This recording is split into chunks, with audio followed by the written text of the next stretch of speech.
Hello, everybody. Welcome back to the Weekend Hustle podcast.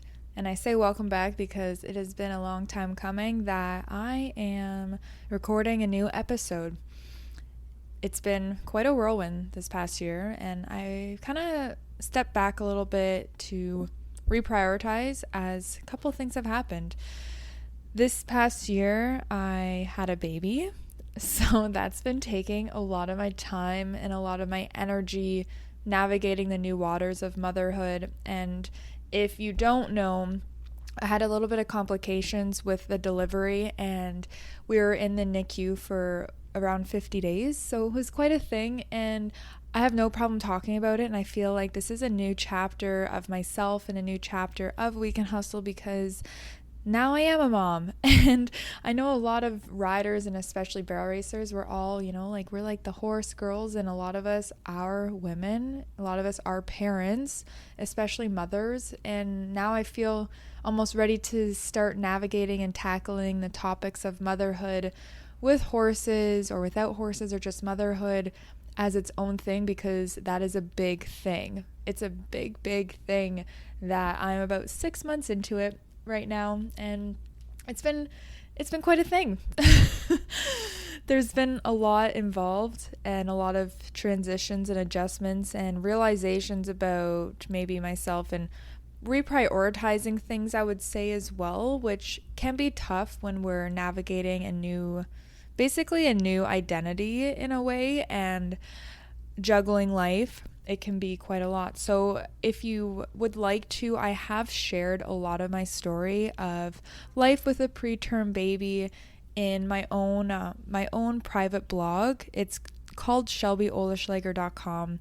Just kind of my own place that I can share kind of like my own personal stuff. I share more like journal entries and just things that aren't technically related under the Weekend Hustle umbrella per se. And it's been kind of a juggle there as well, because I feel sometimes I'm like, what does this belong in? What category should I put this in? Should I share it on Weekend Hustle? Should I share it just as Shelby Oleschlager? Where does it belong? But right now I'm in the process also of revamping the Weekend Hustle website, so it is more user-friendly, more as a resource center for you. So soon it will be ready. It's in the works, honestly. I like to think I'm technical, but then when it comes time to it, I'm like, my site kind of got broken. Weekend Hustle site got broke because of me, so I'm hiring help to fix it because I'm like, okay, this is way beyond my realm. So it will be ready soon. But going back to the preterm story and just my own personal story in the last half a year for sure, if you'd like to read that and to read the story, I encourage you to, because it was quite a journey. And I mean, I got some decent words from it, and hopefully if you're a mom, maybe you can also understand a part of my story and we can be connected in that story, because I feel like just because it's what I went through and it happened a certain way to me doesn't mean that the emotions are any differently from, let's say, your story. So it's really cool that we can learn from each other and also connect with our stories, because we realize that we all have gone through similar emotions as we go through our own story. Even though the story is different, the feelings that it brings up are pretty universal for the human being. And I just really enjoy that. I like that idea that I can listen to you, you can listen to me, and we can really connect on an emotional level, understanding exactly the feelings involved, even though the narrative and the story is different. So if you'd like to check that out, it's on my own personal site, shelbyoleschlager.com. I will have the link in the descriptions, and I will be sharing that, so you can check that out if you'd like to. We are diving back into the podcasting. This time has given me just the time to take a step back, declutter everything, and focus on what's truly important. Because now as a mom, I don't have a lot of time. I fit in riding when I can, but it's just been really such a challenge to realize and to accept how much time a baby takes. It's not even like, I feeling depressed, we do have those hormonal things, but it's not like I'm struggling in that way. I'm more or less struggling in realizing how much time a baby takes. And as someone who's always struggled to prioritize, and procrastination was a thing for me, now having a baby, I've really had to learn the skill of doing things when I have time, not scrolling on my phone for an hour. And I mean, I still you still procrastinate. I still get caught up in that. But now it's like, okay, I have 1 hour where Tanner is napping. I better go do something, because if I don't, it's not going to happen.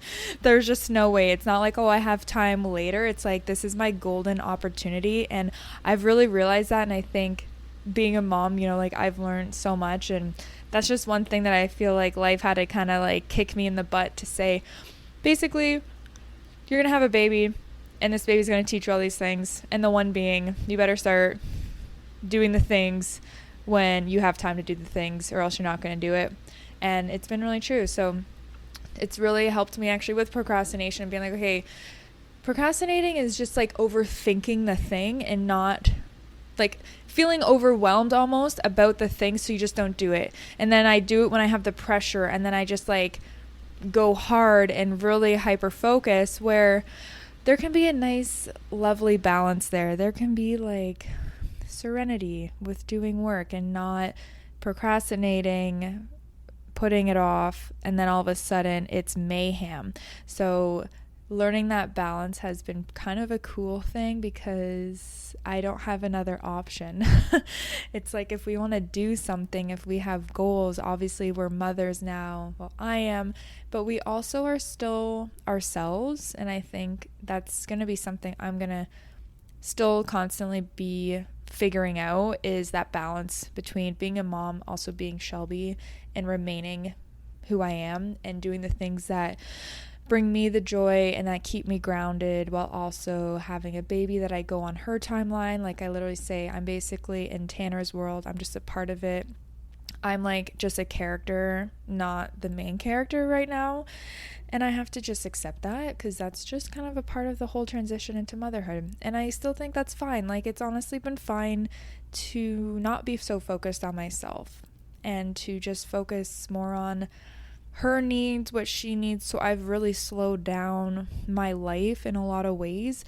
Now, after 6 months, I feel way more ready and way more aligned to, in a way, rebuild my foundation for Weekend Hustle and just myself, and step forward with a cleaner slate and just really get clarity on my goals and what's important and what I'm going to be focusing on, because I can't focus on 100 things anymore.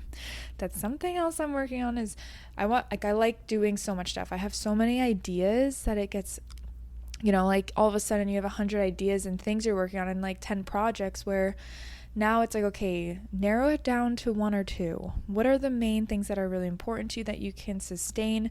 And for me, it's the podcast. So right now, there's actually a podcast that is waiting to get uploaded, and I think you're going to absolutely love it, because it was so good. And we didn't even touch all the topics we were going to, so we're going to be having a part 2, which is even more exciting. And it just gets me feeling so fired up that we have things in progress. Like, I feel like my train has started to roll again. Like, it's been at a standstill, and now I'm building that momentum. The wheels are starting to turn, and it's kind of exciting, because they've been stopped for so long. And while they were stopped, like I said, I think doing that with, no matter the reason, I had the excuse of having a baby that kind of caused me and forced me into that position. But allowing yourself, if you feel your plate's really full and it's like you built a house on a rocky foundation, instead of just trying to patch everything to hold it together, sometimes it can feel so freeing when you just clear the whole thing. Like, demo it down, take it away, just maybe even stop what you're doing and take some rest, and to get clarity and to rebuild. So by taking that break, we're able to de-layer all the things that we've been layering up, saying like, this is okay, this is fine, I'm fine with this. And you're just kind of like, I felt like I was running in circles without really getting anywhere, because I felt like my foundation wasn't built properly. And so now I've really taken this step back and have been really thinking a lot of like, okay, how do I want to progress? How do I want to move forward from where I am right now? And that took kind of feeling like I took 10 steps back, but reality, it's like that's always still moving forward. Like we're always moving ahead. The rivers keep flowing the same direction. So no matter what, if you feel like you're taking 10 steps back, just know that that's impossible, that you are always moving forward towards your ideal self, your ideal future. So just keep that in mind, because sometimes it can feel like we're going backwards, but just know you never are. And that's just a part of the journey, the process is keeping your head forward, your chin high, knowing where you're going. Even if it feels like you're taking a whirlwind, that's still your whirlwind. And if you can take those learning lessons in there and let that guide you, then you're going to get out of that spiral, realizing something hopefully profound and something realizing of where you're going. Ultimately, it's about where you're going, not where you are. And that's where I'm at right now. I feel like I've cleared the plate, really simplified stuff and focusing on a couple things. So the one thing being is the podcast, and I'm happy you're here because we do have the episode. I forgot to even say who it was with. It's with Lance Graves. So if you know who Lance Graves is, like I hope you do if you're in barrel racing world, but he's a vet. Like he's been in the industry for over 40 years and he's a legend. He's such a cool guy to talk to. I had the privilege of meeting him about 10 years ago, and I even told him, I was like, I hate to say that it was like 10 years ago because it makes me just feel old that I remember things that happened 10 years ago, or like I was an adult 10 years ago, you know what I mean? So welcome to 30s. Gonna be 30 this month as well, which is so crazy. So yeah, I interviewed him, and the podcast has been something that I feel I keep coming back to. And it's a bit of an intuitive thought. So that's something else as well, is feeling these things that always come to you. What's something that's been a constant in your life, no matter what kind of turmoil you're going through, or like when you're thinking about what you want in the future, you're just thinking about what you'd want to change or who you want to become. What's something that keeps popping up in your head? Because that's really, really important. That's like your intuition. That's like your guides telling you something, like this is the thing, like this is my magnet, like something you're always drawn to. What is that? And everyone has these natural gifts.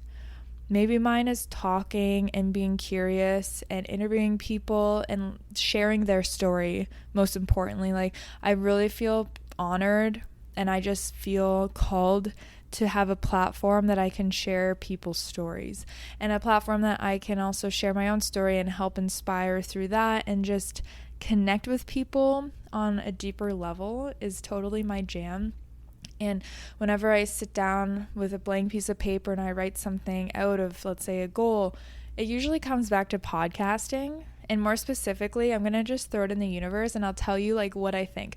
Like I tell myself, I'm like, I feel like I'm going to be Western Oprah. And I've been saying that for years. And maybe I've fallen off a little bit from that vision, or I've kind of felt like I wasn't focused on that so much. But right now I'm like, yeah, like this is the Western Oprah era. Like we're going to be that. And it's like, hey, now what do I have to do to become Western Oprah? I got to interview people, like, and I like it. Like, I really do. Like, I really feel like that's like part of my calling. So anyways, just like a little side note there as well. When you have these things that keep coming up, it's telling you something, and you can try to ignore it. But honestly, in my experience of hearing other people's stories, I feel like the longer you delay in that, the longer you're delaying your true purpose and your mission in life, and also your true fulfillment. Like when we're doing things that are our purpose, we're fulfilled no matter what it is. Being a mom is a purpose, and when we're doing that role, we can find fulfillment in that. And it literally is what it is, fulfillment. It fills us up. It makes us feel whole and complete, and like we're here for a greater purpose than just ourselves. And I think that's really important. We're here for more than just ourselves. I've heard recently, and it's just kind of come up in my mind, so I'm going to share it, is that horses in this sport and rodeo and barrel racing and just riding, can be very much selfish. It can be a selfish type of sport. It can be all about us, our wins, our accomplishments, our goals. It's all self-centered in a way. And Haley Kinsey, I listened to an old episode that she was on. Someone interviewed her, and she just said that it can be very self-centered if you let it, where she was having a fundraiser, a campaign for, it was called We Can Help. And it was just to put things beyond herself, like just to be more than just her doing her goals for herself. It's like, how can we help the community? How can we participate in more than just us? Like, how can we actually put things out into the world, not just take things just for our own selfish reasons? And actually in the Lance Graves episode, we touch on that as well. So I just feel right now it's a timely thing that I feel the need to share, that of just like not being so self-absorbed, be more like outer absorbed. Like, how can we export stuff, not just importing? How can we like create, not just consume? And I think also that is a part of all of ours purpose, is to be creative, to create things out of nothing, to manifest what we want. Like, everything is a manifestation. If you go take a piece of paper and write your name, you just created something that's never been created before. And just like that small little, like, it's so small and subtle, but still like that has, like, that's like profound if you think about it. Like, if you actually like think about that, it's like you just created something out of nothing. Kind of a lame example maybe, but the concept is there that we're creators, we're born to be creators, and let's not let the world scare us of creating and putting our creations out into the world. And let's just like show up and export. Like, I just put it out there, like just get it out, expand yourself more than just yourself. So here we are. This is what I'm doing. I hope you find your thing too, because you have a thing. Like, we all have a thing, and I would love to even hear about your thing. So if you want to follow We Can Hustle and share what your thing is, go message. If you've been scared to share your thing, or like, ooh, this is something that's always been heavy on my heart, but I don't know if I should do it, I'm worried about this, come find me on We Can Hustle on any platform, Facebook, Instagram, freaking YouTube. Like, comment on a video if you want, or on the the website is in progress, but find me on social media, even email me. There's wecanhustle@gmail.com. Send me a message if there's something that you want to just like throw by me and say like, hey, Shel, what do you think of this? This is something that I've been like pondering for a while. Maybe I could even give you the first step of how you can get started. So we're all on this path. Let's do it together. Here I am, just touching base with you and saying hello again. And I hope you guys are all doing so well and having a great summer and staying true to yourself. So without further ado, just welcome back. I'm happy to be here. I feel good, feeling fun, ready to share some people's stories with you. Up next, in a couple days, we're going to be releasing the Lance Grave podcast, part 1. We have part 2 coming out next week. And there's a few call to actions we actually have for you. So there's a few things we want you to do in the Lance Grave episode. And I really encourage you now just to do it, because it'll be really fun. It's at the end of the episode and we're like, hey, like, tell us. It's like we needed you to find a song and like a song we want you to tell. Okay, let me restart. Basically, you're just going to find out in the episode. And when you get called to do this thing, I hope you do, and I hope you'll send us a message and tell us what it is, because we're going to talk about it in part 2, which we're doing next week. So it'll be really fun to have some of your responses that we can then discuss. So be sure to listen to that episode. It'll be coming in a couple days, and I really look forward to the future with you guys. This is Shel tapping out, and we'll talk to you soon. Goodbye for now.